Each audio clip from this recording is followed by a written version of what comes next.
B-plus trees are a type of balanced search tree used frequently in databases. This video assumes that you've been introduced to indexes and their potential for speeding up database accesses from the user's perspective, and now we'll look under the hood a bit.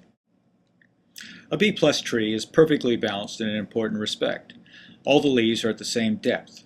All the leaves in this example tree are depth 2, assuming the root is at depth 0. A B-plus tree is also a search tree, not unlike a binary search tree. But in a binary search tree, there is only one search key at each node, and 2 child pointers. In a B-plus tree of order D, there are between D and 2 times D keys at each node, except possibly the root.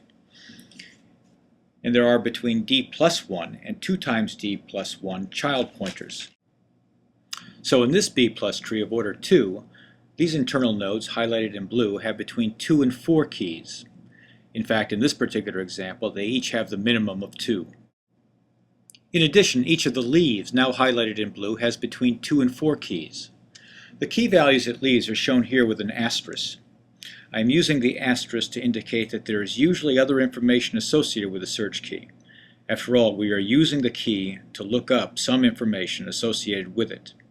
By the asterisk, I'm simply indicating that it is not until we get to a leaf that we find the information that we are looking for. If you are wondering whether there are pointer fields associated with leaves too, the answer is yes. But the pointers are generally used to point at the additional information that I was just speaking of. There are also variations on B-plus trees that allow information to be stored or pointed at from internal nodes as well as leaves. But we will always assume that the additional information associated with keys is at leaves only. Just to highlight again, the root of a B-plus tree is the sole possible exception to the rule regarding number of keys per node. It's still true that the root can have no more than 2 times D keys, in this case no more than 4, but the root of a B-plus tree can have fewer than D keys. So the root of this tree has only 1 key. It turns out that the flexibility allowed by this one exception is both required and sufficient to assure perfect balance in the general case. Now let's look at the process of looking up a key in the B-plus tree. Let's say we are looking up 29 in this tree because we want to find the information associated with 29. Importantly, you'll note that the keys in every node are sorted, including at the leaves. We start at the root, and we find where in the node the value we're looking for, 29, falls.